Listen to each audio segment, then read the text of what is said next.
With the question number three, I believe that's the question where you only get three attempts. If you don't get it correctly in those first three attempts, do you just get a zero for it? Yes. So let's talk about this one real quick. And let me just see what problem 6 was. Is 6 similar to this one? It's kind of similar. So it's a similar kind of problem. So let me just say something about 3. So a lot of the ones in this homework set are similar to 3. So we could just look at that quick.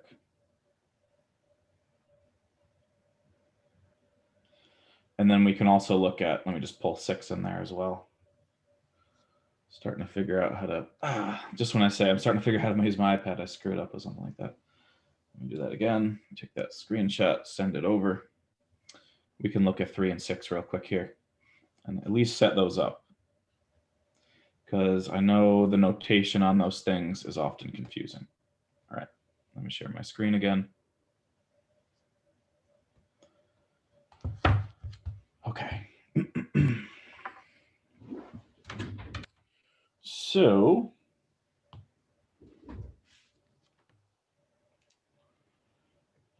this is 3. Yeah, so you may notice oftentimes I do an infinite number of answers, and a couple of them, and then one of the power exponential one, there's a limited number of opportunities. Most of the time it's 15, which is like way more than enough. It's mostly just to reduce guessing, right? Like in this particular question, you could just guess 10 times and get the right answer. And so trying to force you to actually do the work a little bit, but you should be able to do it without too much of a problem. So anyway, let's look at this one. So this is the function we're working with, and we want to do this. This is the definition of the derivative. This is going to be f prime of x. And when we do that, what we're doing is we're plugging in f of x plus h and f of x and all that kind of stuff into this function, right? This is f of x. And so when we do this, let's just do the components actually, because some of the other problems look at just the different components, right? So we're going to want to look at x plus h. We're going to want to look at f of x. We're going to want to look at, that's it, right? And so in both of those situations, we're just using the function f of x. And so f of x itself is just 5x squared plus 3x minus 2, right? And then when you plug the x plus h in, remember what we've been talking about is we talked about removing the x and replacing it with the x plus h. And so let's go ahead and rewrite this function without the x in it, right? This is what I've been trying to get across, that's sort of the method I've been trying to encourage you to use, is just remove the x. You see how this is the exact same as the one below it, just without the x in it, right? Still got the 3 is still there, still got the square, all the stuff is still there. We've just removed the x. Yeah, I wish this worked better. Oh, it's so funky. And anyway, so then we put in the x plus h. All right, and so those are going to be the components of that limit fraction, right? And so when you do f of x plus h minus f of x over h, we're just using the things we just wrote down, right? It's going to be this, right? That's f of x plus h minus f of x over h. And you can see it's already starting to look like those options. And the thing that annoys me about this is usually the whole reason I brought it into this app is so that I could change color of the pencil and stuff. And for some reason, it's like not working. I don't know. Oh, maybe because it's a picture. Maybe this is only what you can do on a picture. Anyway, just learning about this. So the things left to do then are simplify this part that I've boxed in, right? You would distribute the 3 through there. You would distribute the negative sign through there. And then it would look like one of those things, one of those options. So there's 3 things left to do here. 1, 2, 3, and then it'll look like one of those things. that clarify that? I think it was Tommy who asked that. Yes, thank you, Professor. That was Andrew. Thanks. Great. Gregor, is that question about this one? Why do we distribute the negative sign into the f of x? So the number 3 thing that I'm just pointing at here? Yeah. So Gregor is asking about what's labeled as number 3, because that comes from this thing up at the top here, right? And pointing at the minus f of x. And so you're subtracting the f of x. And so if you have minus f of x down at the bottom, and I'm now writing at the bottom of the page, when you plug in f of x, the entire thing is getting subtracted, right? Not just the first term, it's the entire f of x is being subtracted. And so that requires you to distribute through there. Okay. That makes sense. Thank you. Other thoughts? That's the one that was okay. I'm happy to spend a little time on homework here. We're going to take the next couple classes a little bit slower, I think, and I'm fine looking at some homework. And Professor, just to like a clarification, the x plus h squared, the 5x plus h squared, do you FOIL the x plus h first and then you distribute the 5? Yes. So remember, PEMDAS talks about parentheses and exponents first, and then multiplication. Yes. Okay. Other things? Okay, let's keep going. So I will save this one and I'll put it into the, I think what I've been doing is I can take this, I think, can I drag it and put it in there? I can, right? So now homework solutions from class has got another thing in there. Number 6 from this homework is doing a similar thing. This is what I need to pay $50 in order to make this work better. I see. And I think I may actually do that someday. I'm gonna make the school pay $50 to make it work better. Anyway, is that on video? Yeah, of course. So now we're working with this function.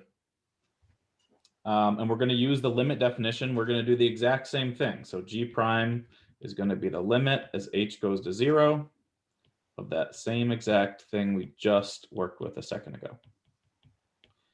We'll just have the functions called g now, right? So I'm just writing g instead of f, but the exact same thing is going to happen on this one. Now, one thing I'd really like to kind of convey to people, and maybe before we do that, it'd be good if you pulled another piece of paper out. This is kind of an important thing that I think would help with some questions I've been getting, and I would like to talk about it before we look at that one. Because we've been talking, a lot of it's notation, right? I say that a lot. A lot of what we're trying to clarify is notation. So we know f of x is a function. Everyone knows functions. What we've been working with is f prime of x, right? The derivative. That tells us we'll call it the derivative of the function. And what it tells us is you can plug in values to obtain, when I say plug in values, I mean like you let x equal a, for example, to obtain f prime of a, right? So here's one. I'm going to sort of label these things. So then what's f prime of a? So f prime of a then, so a is some specific value. It's not a variable. It's like the number 2 or like pi or something. F prime of a then is going to tell us, we can label it a lot of different ways. You can say the slope of the tangent line.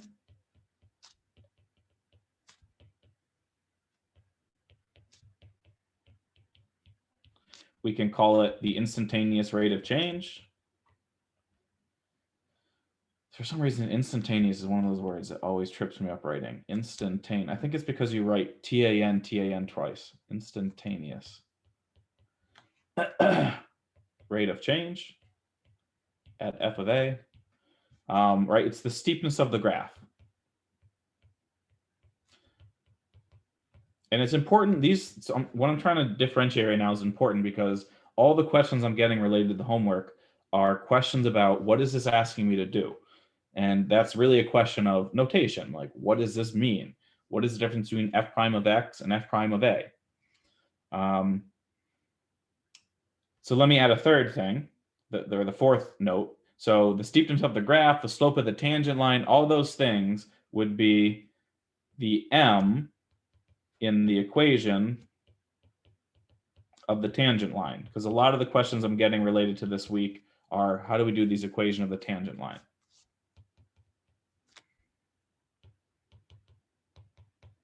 Right, so we're thinking about mx plus b. And so one of the things I'm trying to say is f prime of a number gives you the m in that equation.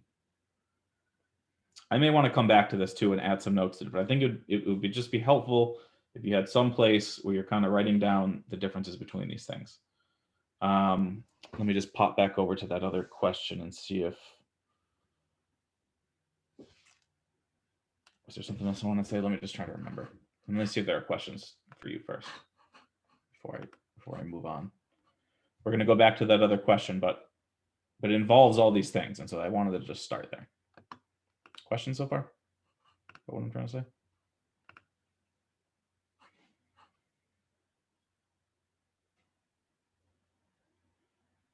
Okay. So let's go back and look at that other question one more time, because this involves both those, or a lot of those things, right? So the first part is asking us to do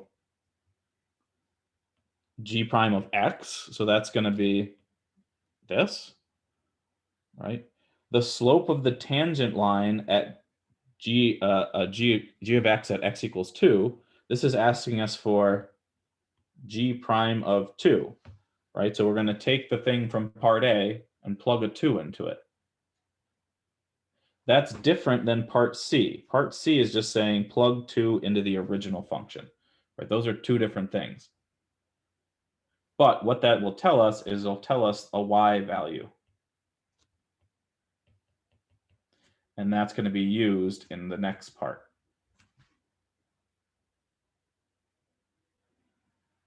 Okay, so I'm just going to start.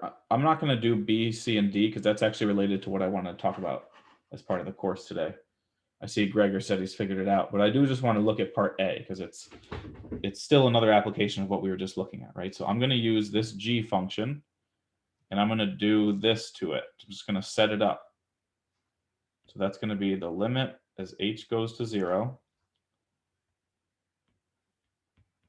of minus x plus h squared plus 3 times x plus h plus 3, right? That's f of x or g of x plus h.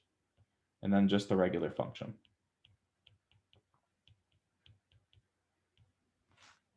All over h. Right? So it's the same setup as we just looked at in the previous question, but now it wants you to actually evaluate the limit. And so to continue with part A, you would do the limit.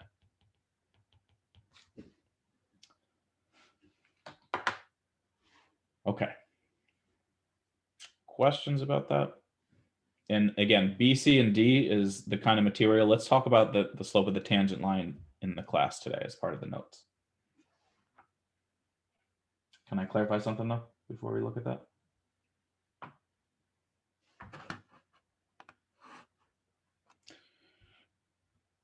Okay, so we can come back to this one too if we want. And you can see I've saved a couple other ones in here based on people's questions. I saved like some from the power exponential homework. But we were kind of in the middle of talking about that. So like I said, it would be good if we maybe just continued with that. And then we'll skip over to page 31 in a second here to look at the equation of a tangent line. But let's continue with the power rule real quick. So as a quick reminder, what we've been focusing on, what we learned in the last class, was the power rule, this thing right here.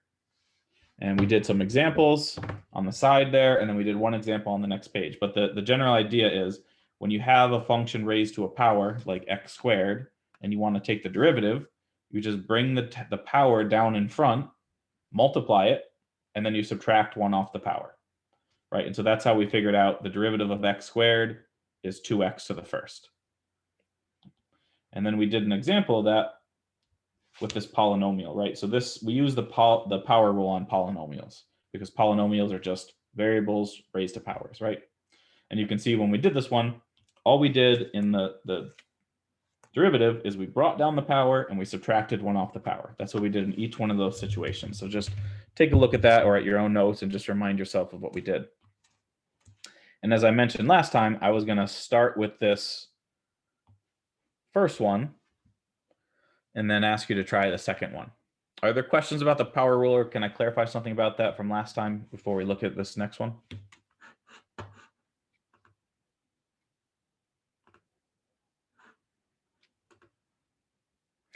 Okay, so we use the power rule on polynomials. What you'll see in this next one is we also use the power rule on radicals. And so the first thing we need to remember is how we can change radicals into powers, right? And so let me just remind you about that. I'll remind you about this from some previous class, like pre-calc or something, right? When you have the eighth root of x to the b, you can change that into the exponent x to the b over a. Does that kind of ring a bell? I hope that rings a bell for most people. And if not, it's okay, but just know that now and let's apply it here, right? So on this example, square roots, they don't have a number there, but there's really like a 2. Right, you guys remember that, how there's no real number written there, but it's kind of like a hidden 2. And so with that in mind, we can change this into x to the 1/2 plus x to the 3/2 minus 6 using, this idea here that we just looked at. Is that okay? See that? And then it becomes a power rule because we just have x raised to a power, and so we can just apply the power rule, which is really easy to do. We have to do a little bit of fraction stuff, but it's nice. Can I clarify something about changing radicals to exponents?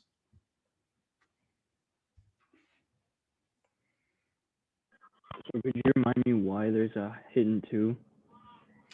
It's kind of like, when you write the variable x, it's kind of like there's a hidden 1 there, but you don't necessarily write it. Or when you write the x, there's like a coefficient 1. It's just like for some reason, the square root is so common that you just drop writing a 2 there, and we just assume that if there's nothing there, there's a 2. Now, it could be other roots, right? So there could be like cube roots, for example. So if we had the cube root of x,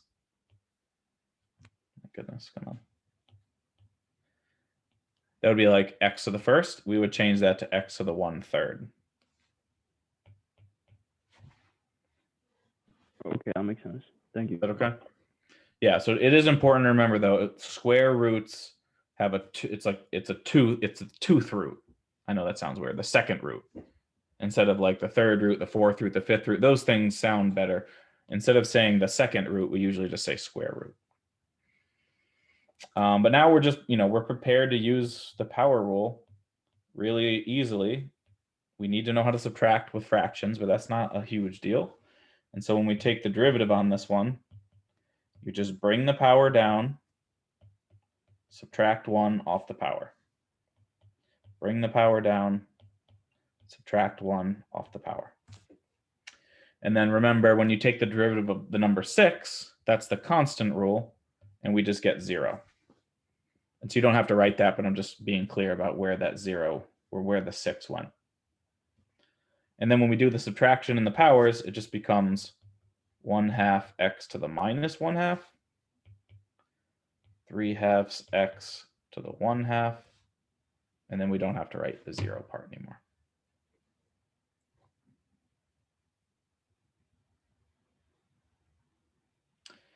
And I'll just kind of take it one step further. We almost never want to leave negative exponents. So I've got a negative 1/2 there.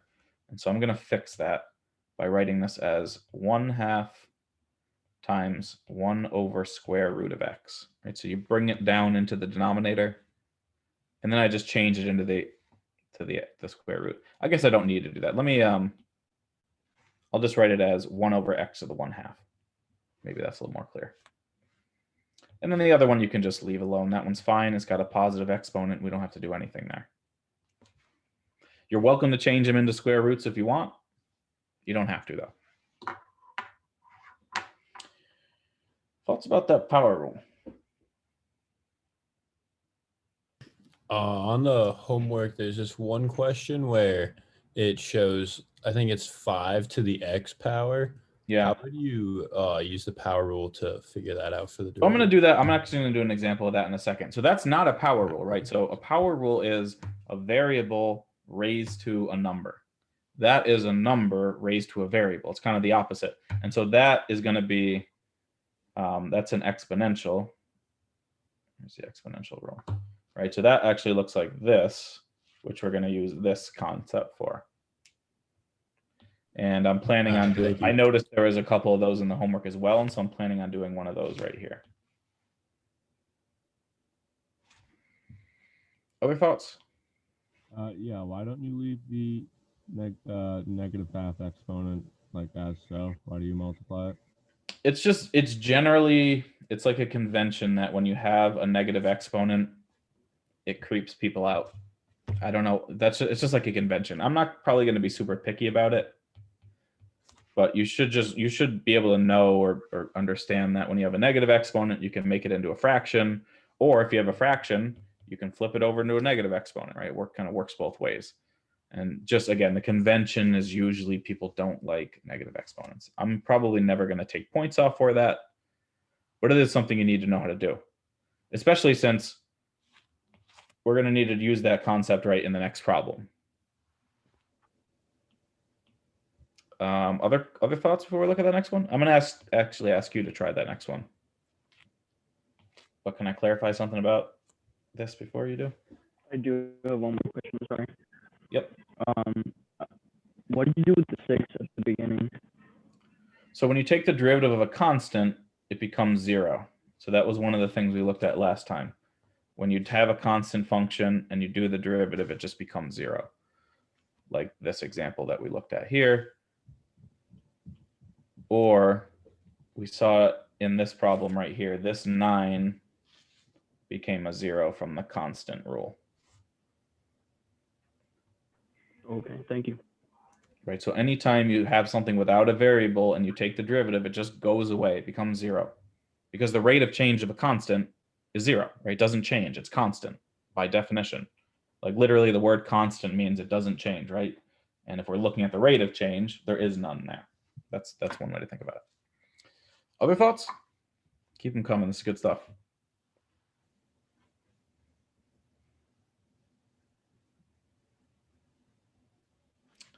Okay, so we want to use the power rule in the next one too. And so the first step here is to switch these things into powers. And so I'd like you to think about that using the concept we just thought about, right? So that the root is going to turn into an exponent thing using this kind of idea. And then the two fractions are going to move into the numerator and become negative exponents. So just take a second and think about what this equals. And then I'll write down the right answer just to make sure we're all on the same page. And then I'll give you a second to actually take the derivative. And if you feel good about this, you can just go ahead and do it. But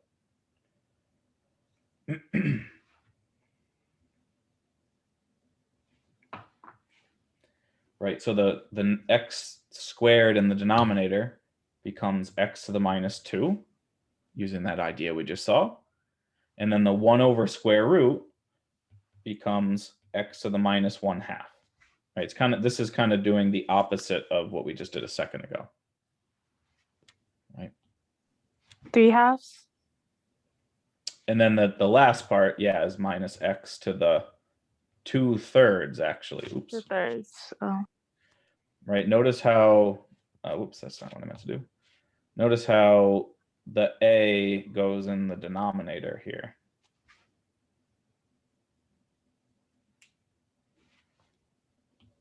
Is that okay? People see how that translates into that? All right, do the power rule on that thing. So then bring the power down, subtract 1 off the power, and that's how we get the derivative.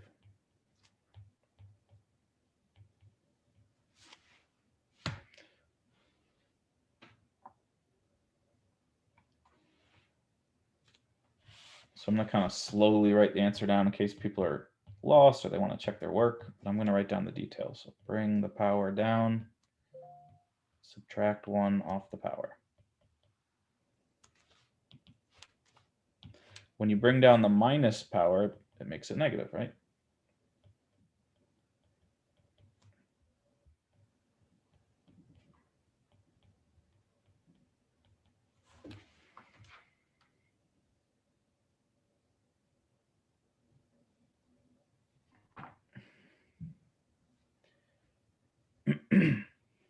And we just need to be careful about fractions and negatives, right? So we have like a -2, -1, for example, right? Be careful to note that that's -3. Let me move this down a little bit. Right, when you do the fractions, -1/2, -1, again, that becomes more negative, right? So that's -3/2. And then 2/3 -1 makes it into a negative, right? Becomes a -1/3.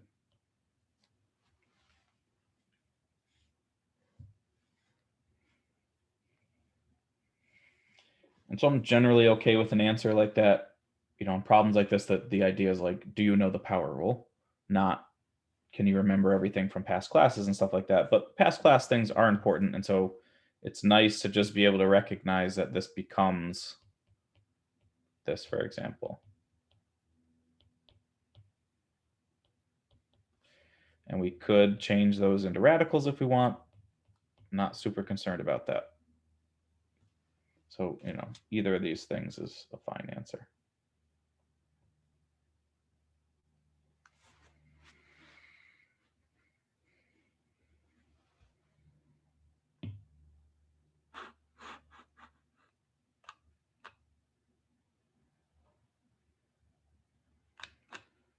Okay, what do you think? Feel okay about the power rule? Most of the homework tonight is using the power rule. We have to have a really good handle on the power rule because it needs to be one of those rules that's just like a quick thing we do, because there's definitely more complicated rules that the power rule is going to be inside of. So this is one of those things that we just need to be kind of good at. Not that you're necessarily there, but you know, if there's not like an understanding of what we're doing, let me help you clarify it. We just -1, right? You just subtract 1 off of the powers. Yep. And so if it's a fraction, you're subtracting 1 from it. Like sometimes people have questions about that. Let me just zoom in on this one, for example. Right, 2/3 -1 becomes 2/3 -3/3. Right, you just turn the 1 into whatever the denominator of the other one is over itself. And then you end up with 2 - 3 is -1/3. So that's where this came from, for example, right? Do you know if on WebWork, if we have to type it, like, for example, like -2/3 x to the -1/3 power, do we have to put it under the bottom of a fraction, if that makes sense? Like, will it not That's a good accept to a question. negative power? That's a good question. WebWork may not like negative powers, but I think if it doesn't like it, it usually tells you that in the warning or whatever, in the error. It'll say eliminate negative exponents. Perfect. Thank you. Yeah, other thoughts or questions, keep them coming.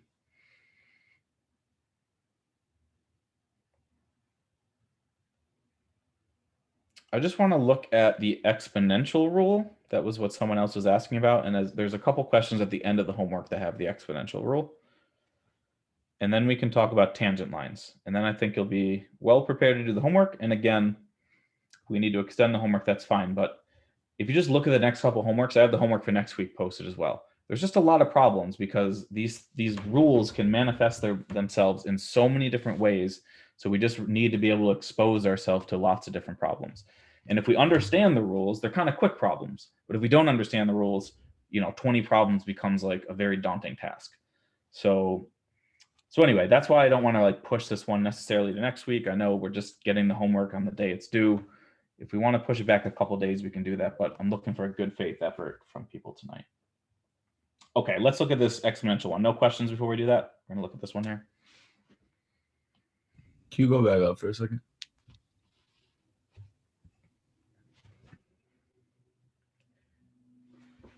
And as we get down to this one, I'm actually going to do a second example that looks more like the homework. So let's do a second example. Just want to write this down so you can leave some room for it.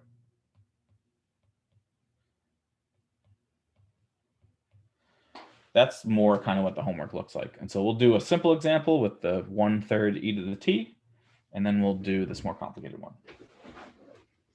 Is everyone okay with moving on? Okay, so we're looking at the exponential rule. Let me slide up to that. Oh, and actually, this is what I was doing at the start of class. I just took all these derivative rules and I put it in their own document, but then of course I just screwed that up. I'm trying to avoid scrolling so much. I know that's annoying to look at. So I'm just going to open up the derivative rules and have them separately. And as I mentioned, it's nice if you have hard copies of this stuff, just to have these rules out somewhere and not having to flip around in your pages constantly. So what this tells us is if we have the function e to the x and we take the derivative, it stays the exact same. It's the most amazing rule in all the derivative rules. You do nothing to an exponential function, which is super interesting if you think about what that means. That means at every location on the function e to the x, let's remind ourselves what e to the x looks like. Kind of does this thing, right? Every location on this graph that I'm kind of dotting out, I'll do it in red, the slope of these tangent lines equals the function value, right? So let's say this is the point A. The slope right here is e, whatever e to the a is. Just a very interesting property. But what you need to know is when you take the derivative of e to the x, it just stays the same. It's very nice, and it's kind of an interesting thing. And so if we go back to this example then, this derivative is as easy as it gets. G prime of t just stays the same.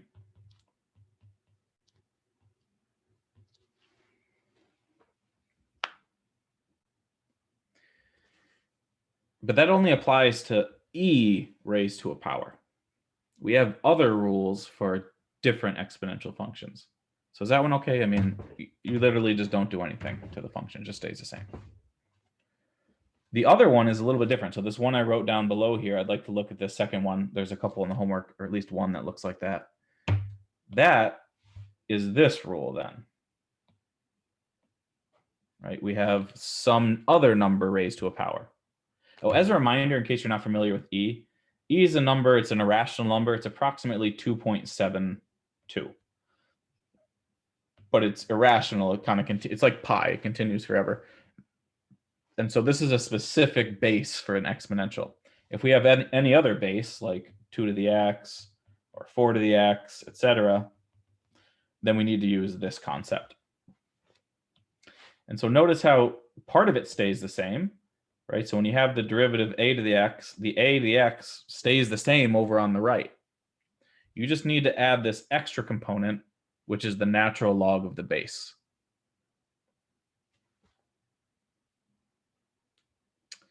And the reason that it kind of works here too, if you do ln e times e to the x, ln of e, these are inverses, and so that just equals 1. And so technically it works with e to the x too. It just stays the same as when you do that. That's kind of how to think about that. And so if we look at that example then, this 4 times 2 to the x example, and we take the derivative, zoom in on this.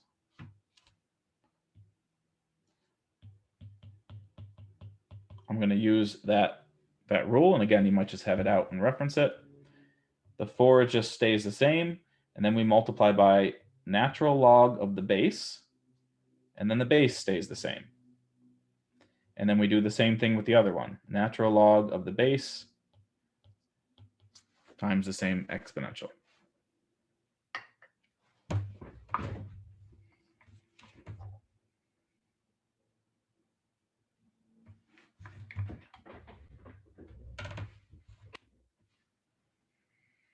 Questions?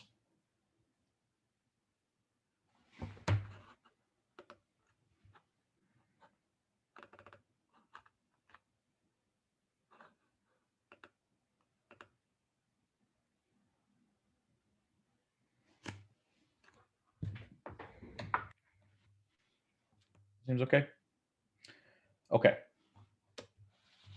I'm going to skip ahead a little bit. So this is currently page 26, right?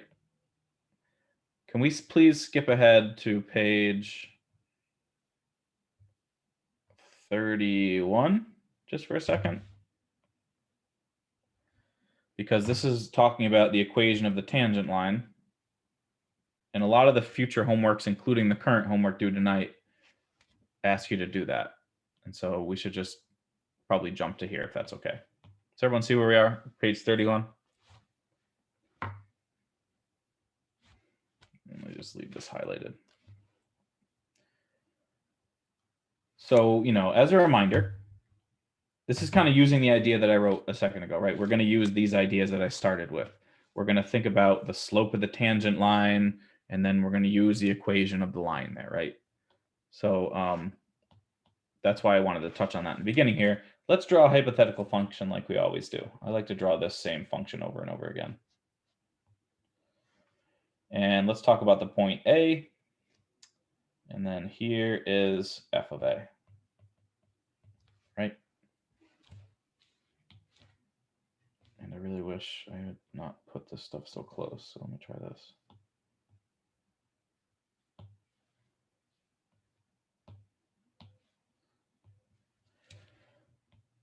So the tangent line, when we draw this tangent line in red, and we think about the slope of that line, when we take the derivative and plug in the point A like I wrote down previously, that'll tell us the slope of the tangent line.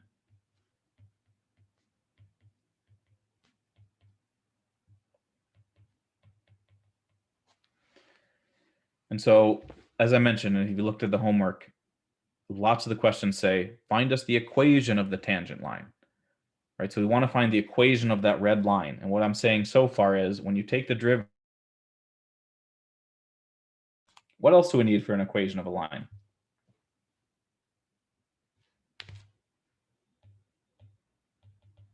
We need the slope, and we also need some point to put in there. Right, so let's remind ourselves how to write the equation of a line. The point slope form is usually the easiest thing to use here. But you can use any one you want.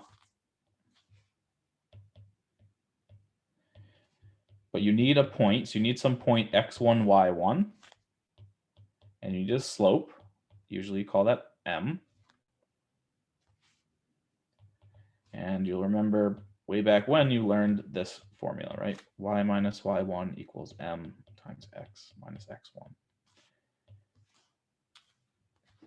And so I've already told you how to get the m. And now all we need is a point. And the way you get the point is you're usually given an x value. You plug that x value into the function to get the y value.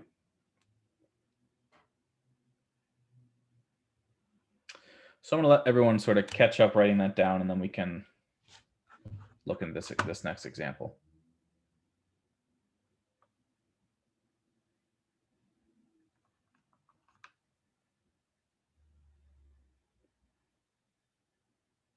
Questions so far? Is that okay? See what I'm trying to say there? You guys remember that a form of the line? You're welcome to use this form too. Lots of people like y equals mx plus b. That's fine if you want to do that. But the problem with this is you need to find b, which you can do. It just takes a little bit extra work. And so usually the previous one is just an easier thing to do. Everyone with me? So here's the procedure then. If we want to do this, we follow these three steps. You calculate the derivative. In the homework, it's using either the power rule or the limit definition. You plug whatever point you're interested in into the function, right? This is going to tell us the slope.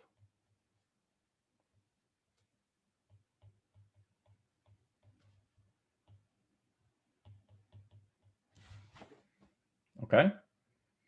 And then we need a point. And the point we're going to use is the value we're given, a, and then f of a, right? This is going to be our x1, y1 that's going to go into the formula. And then that's it. You just plug the numbers into the formula. And so I think I'd like to do the example using the homework question, because we're not quite ready to do this example, because this example uses the product rule and we have not yet covered that. So I'd like to, and it'd be better to do a homework problem anyway, right? So I'd like to switch to the homework problem, but are there questions before I change the page about that? Just one thing to clarify. You're saying that the derivative of f of a is exactly equal to the slope? It's equal to the slope of that red line that I drew right there. Yes. Okay, perfect. Thank you. So that's the kind of thing I was trying to clarify at the start of class here, was like, you're usually given a function, f of x, right? You can take the derivative, which will also have an x in it, and then plugging numbers into that derivative tells you slopes of tangent lines. And so that's just differentiating the three things, you know, f of x, f prime of x, f prime of a of x oftentimes look very similar to people, but they're three very different things, is what I'm trying to convey here. And we can look at another example here in a second. Other questions about what I was trying to say in the notes before I just get rid of the notes and go to the homework question?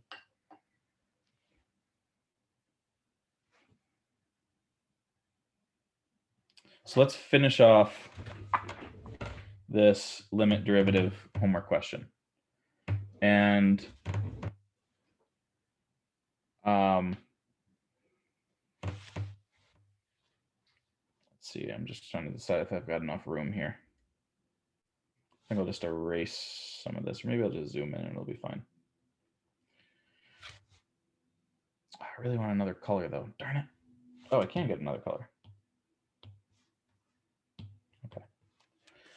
So let me just go ahead and tell you that when you take the derivative of this one, it's a power rule. And so we get minus 2x plus 3, right? So that's what's going to go into the G prime box. If we want the slope of the tangent line, we need this. We need the slope. And so when we do G prime of 2, that's what we were talking about here. We just plug 2 into the thing we just found. Right, so it'd be minus 2 times 2 is minus 4, plus 3 is minus 1. So that's our slope.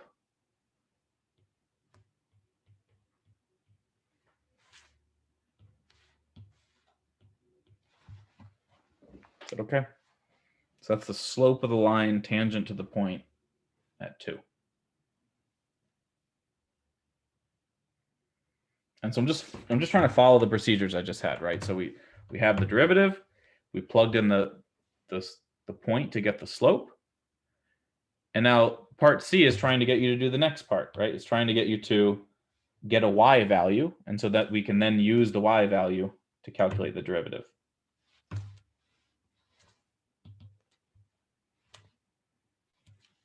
Right, so part 3, I'll do in green. Let's find the y value. We need to use the original function, so it's going to be this.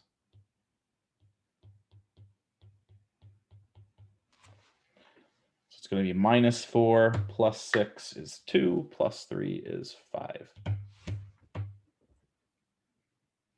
And so this is a y value.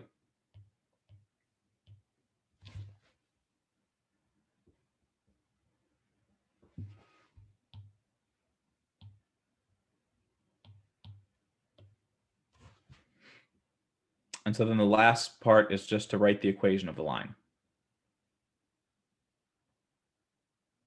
And so I'm going to do that at the bottom, but are there questions about what I've done so far?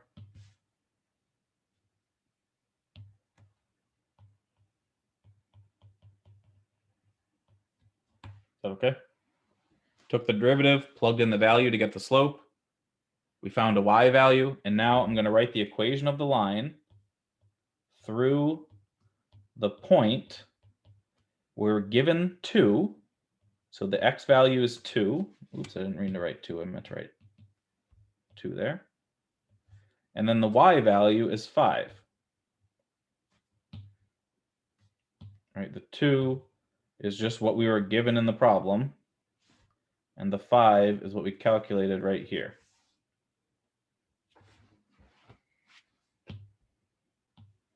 And we already found the slope.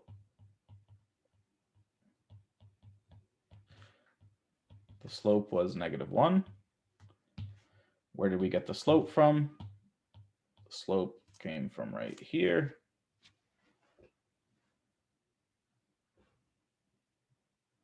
And then we're just going to plug it into the line formula, right?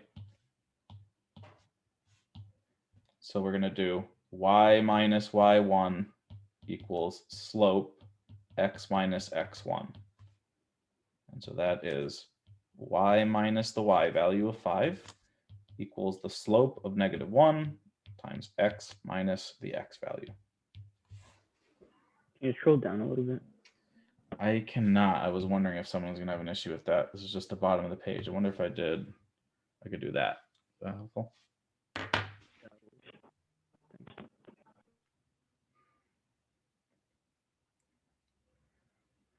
So I'm glad someone asked this particular question because this is doing each one of those steps we just talked about, right?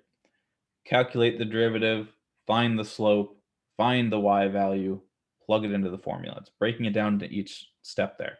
Other problems don't do that. Other problems just say, find the equation of the tangent line. But you're still going to want to do each one of these steps. So I would say, you know, going back to this problem, either reviewing the video as it's being recorded now and these notes should help guide you on the other ones. We can do another example too. I'm happy to do that. Excuse me. Are there questions about this one?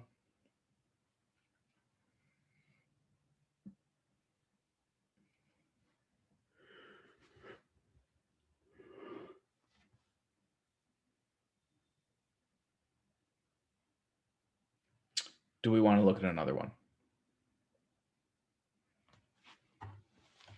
Is everyone all set with this one? Can I close it?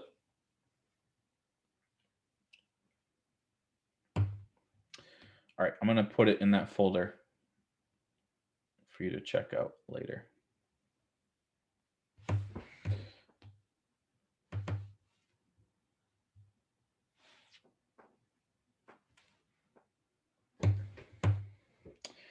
Now, I had a bunch of other questions from that problem set that we could look at. So this one's asking for the slope of the tangent line. Also asking for the slope of the tangent line. This one's asking you to differentiate an exponential. Slope of the tangent line. Is that the same one I just showed a second ago? Yeah. I had another one. 1, 2, 3, 4. Number 3. Did we do number 3?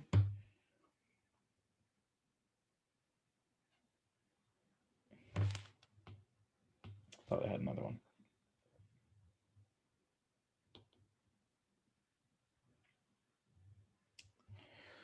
So thoughts about which one we want to do? I know Andrew had asked a couple of these questions. I was talking to Gregor about some of them yesterday. Do people have ones in particular they want to look at, or should I just pick one of these to check out?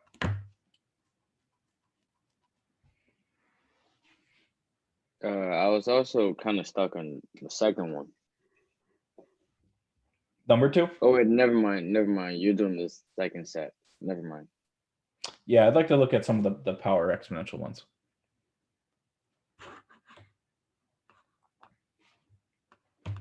All right, I'm going to do 13 just because this one doesn't look too bad. This is actually one of the easier problems, I think. So here's our function.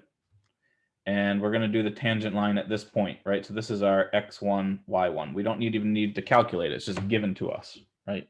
And so the first thing we want to do is find the slope. And so our function is 2x cubed. When we take the derivative, it's an easy power rule. It's 2 times 3 to the x, 3 minus 1, right? Bring down the power, subtract 1 off the power. So the derivative is 6x squared. The slope of the tangent line is what we get when we plug the number in there. So we're ready to do that, right? So f prime of -5 is 6 times -5 squared. So that's 6 times 25. What is that? Is that 150? And so that's the slope, right? So this is what's going in right into that spot.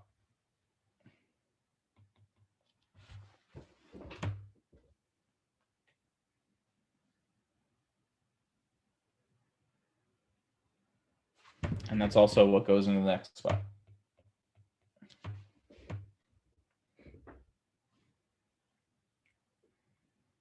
Is that okay? That's like a really important part here. This is the kind of thing that you're going to have to do multiple times, the kind of thing that you do in a test equation, the slope of the tangent line. Okay. So this is specifically asking us to use y equals mx plus b. And so we need to find b. but we have M, and we have the point this, right? And so we just plug those into the formula to find B, if you remember that. This is the, finding B and y equals mx plus b is something you have hopefully seen since, I don't know, I think you, middle school, definitely high school. Definitely, I think you learned it in middle school though. So we plug this in. This goes into the y spot. The slope goes into the slope spot. The x goes into the x spot. And then we find B. Gonna need a calculator for this one. All right, 150 times 5, I guess maybe not. That's minus 750. And then when we add that, I think 500. Someone might want to check that, but I think that's right. So that would be the B in there.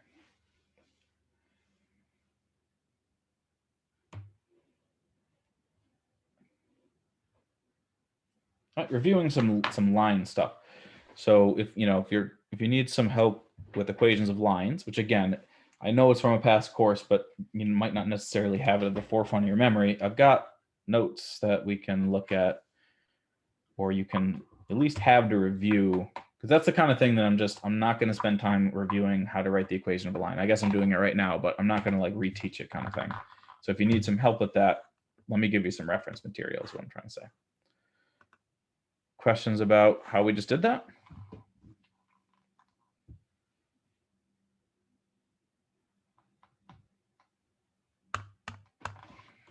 Just in case someone's looking at this later and they're confused. 150 went there. Minus 5 there. I wanted to change the color there. 250 there. Is that okay? I'm going to close this one out. No one has another specific question? If not, I'm going to maybe just pull one up. I guess I'll also just mention, I'm happy to end class. I did the full limit last time. We could end right now. Or I would be happy to look at some more homework. Or if you wanted to leave, that'd be fine, be my guest. But I'd like to help. And like, I don't know if this one's confusing. Someone had asked a question about number 3. What do you guys want to do? If you could go over number 20, that's the only other one I really have a question on. So the first thing we should do in this is rewrite it so it looks like a power rule. So we should write z as ay to the minus 12 plus be to the y. And so when it says a and b are parameters, it just means they're some numbers. They're constants. And so then when we do the derivative, it's just a power rule on the first one, I should say.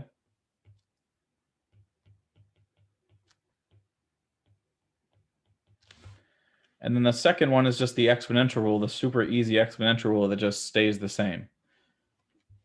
So this one just stays be to the y. Right, so from here to here, when you take the derivative of e to the y, it just stays the same.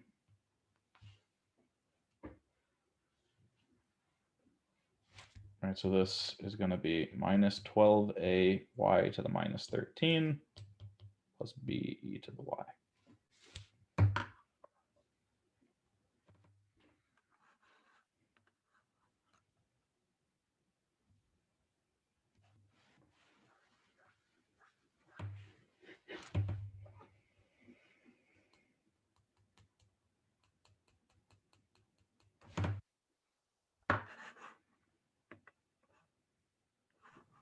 Would the minus 12a be in parentheses with the y to the power? Because before you, what's the word? I don't even know. Before you made it simpler, the 12 was multiplying by the y, and now it's negative 12a.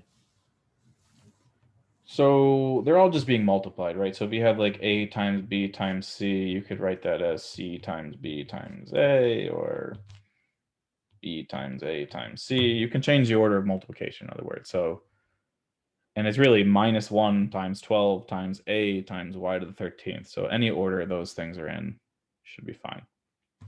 All right, thank you.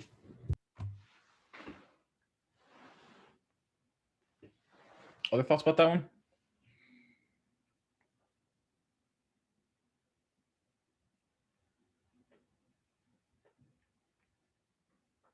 Should we look at another one?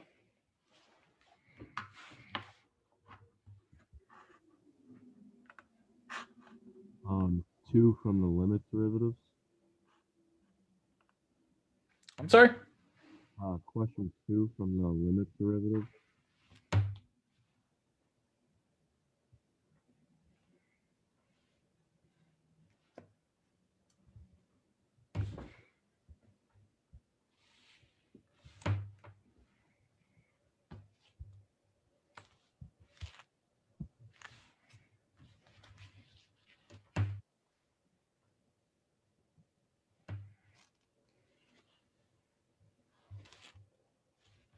So for f prime of 4. Yep. Well, I guess mine's different from yours, so.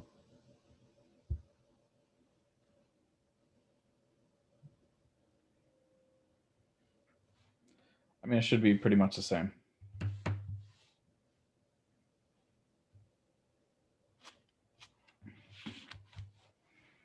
So what are you thinking about this one? Who asked this one? Was it John? Yeah, so I see how for f prime of 4, the slope is 1/2. So you go down 1/2, and then the answer would be 0.5, right? For f prime of 4. Yeah. But I have that one figured out, but like for the straight line, I don't really see how that works. Right. So you're correctly figuring out that f prime of A, as we've mentioned, is the slope of the tangent line. And so the idea is if we did tangent lines, as you've correctly assumed, just for anyone else who's listening, if we did a tangent line, say at the 4, I'm drawing it in yellow right now, it's just the line itself, right? So when you have f prime of A on the line, is just the slope is what I'm trying to say. And so that's how John originally said that, oh, well then at 4, which is this one right here, f prime of 4 is rise over run 1/2, right? Because you just calculate the slope of that piece of the line. Is everyone okay with that? And so what did you think about the f prime of 1 and 2 here, John?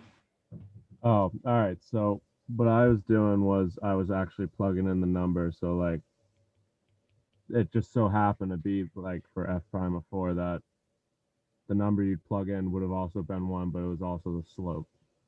So well, f prime of no. So f prime of f of 4 looks like 1.5 to me. Well, I'm just saying on mine. Yeah. So Oh, okay. On yours, yeah. So like on mine, it would have been the slope would have been -1, but I plugged in 1 because that if it went down, that was the slope -1. If I plugged it in, it would have been 1. So it just worked out. Okay, but you see what I'm saying about it now. Yes, sir. So what do you think about f prime of 1 and 2? And you can see I'm saying they're the same thing. What do you think about that one? So the slope's 0, so they're both 0. Yeah, right. So it's on a horizontal line, and so if we did the tangent line at 1 and 2, it would be horizontal, and so both those things are just 0. And then yeah, also for the second part where it's f prime of 7. Yes, yeah. That's the top, so that slope's 0 there. Yeah. So the 7 one, if we did the horizontal tangent line of 7, which again I'm drawing in yellow, it's going to be horizontal again, also has a slope of 0. And so yes, f prime of 7 is also 0.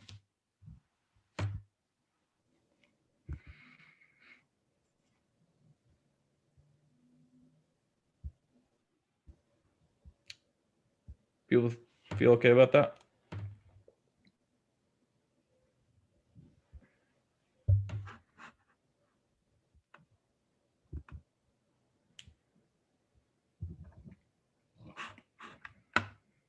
Other ones you want to look at?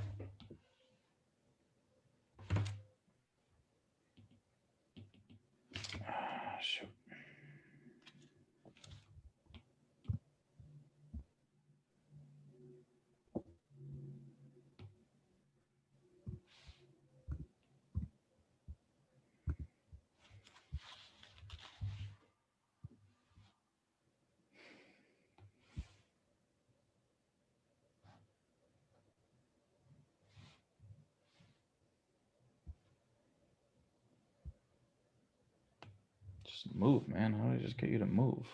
Go somewhere else.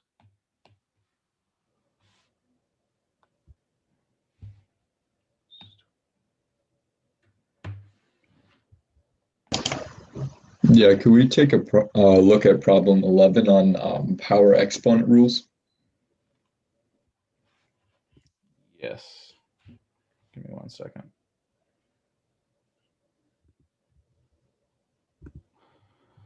All right, that's unfortunate. Why did that happen? Anyway, sorry, what number was it? Number 11.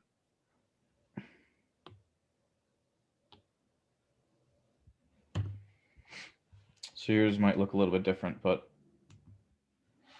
same idea here.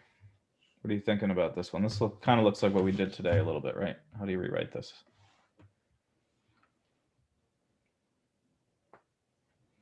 So the one on your screen would be rewritten as 6 times 1/2 times x to the power of 1/2 minus 1. Okay, so it starts like this, and then you take the derivative. Right.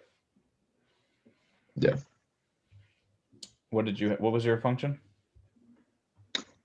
Mine was 2 over the square root of x. Okay, so same thing, but you have a 2. Yeah. I guess you might as well just work with yours since you asked about this one. So let's pretend there's a 2 here. What point did they give you?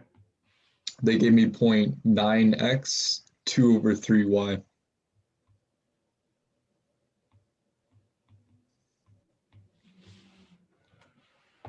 All right, so plug in 0.9 to get the slope. And it's 9, not 0.9, sorry.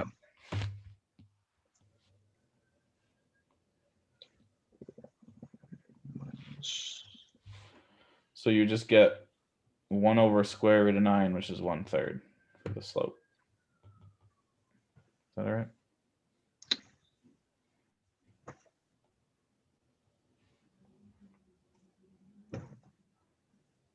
Okay, yeah, that makes sense. And so then we need to find b. Right, so we have y equals 1/3 x plus b, and we plug in those points. So 2/3 equals 1/3 times 9 plus b. So b equals 2/3 minus 3. Which is 9/3, so minus 7/3 maybe.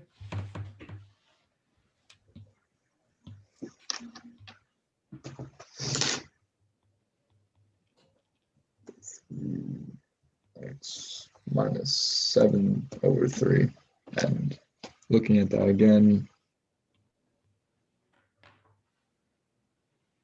Yeah, looks right.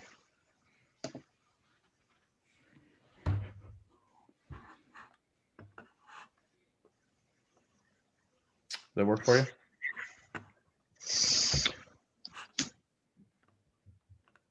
No.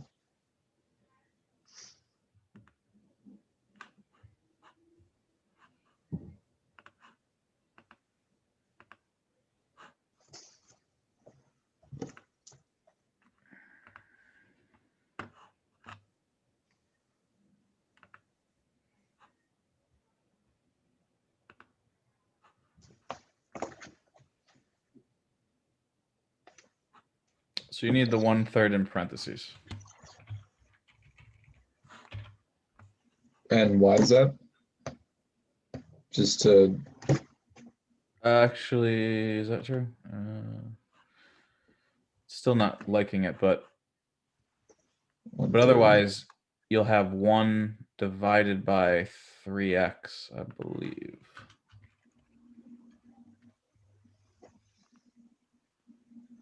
I guess it's still okay.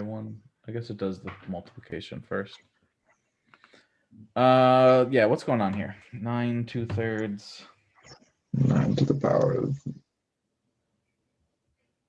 negative Oh, it should be negative 1/3, right? Because you bring down it should be x to the minus 1/2. And so you bring down the minus 1/2. And then it becomes, yeah, I messed this one up big time. And then it becomes minus 3/2. Okay. I'm sorry.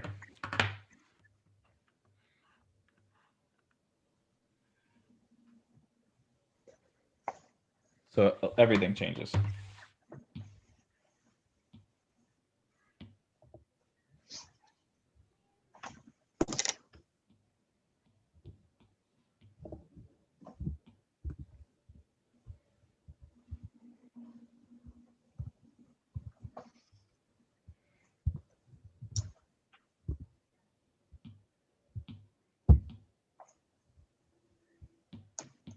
Is anyone else waiting to ask a question? What are you guys up to? I gotta get out of here in a minute.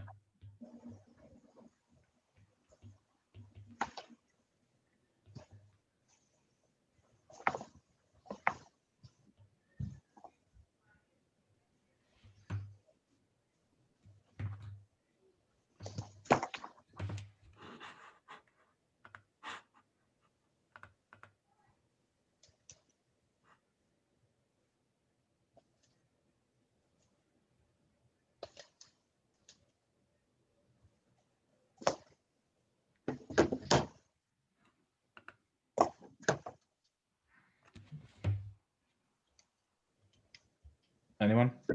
Everyone's just hanging out. 27.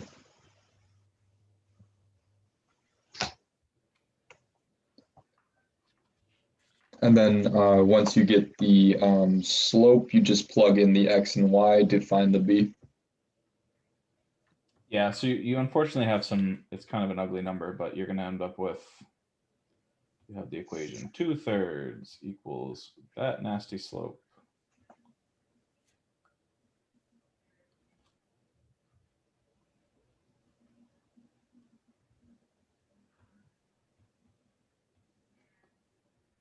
And honestly, you might just want to write b as that.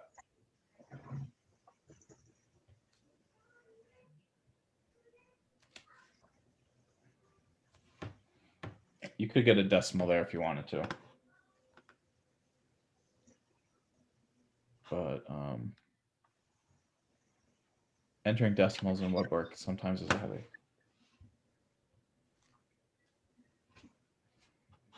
And again, the slope is 1 over the square root of 9 to the power of 3. Yes. Okay. And that does appear to be correct, just looking at the answer here. It's giving me the decimal, but Yeah.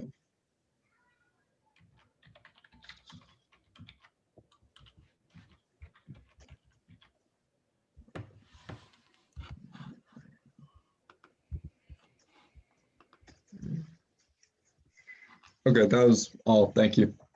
sure. Anyone else? I'm logging off. Okay, thanks everyone. Have a nice day. Bye.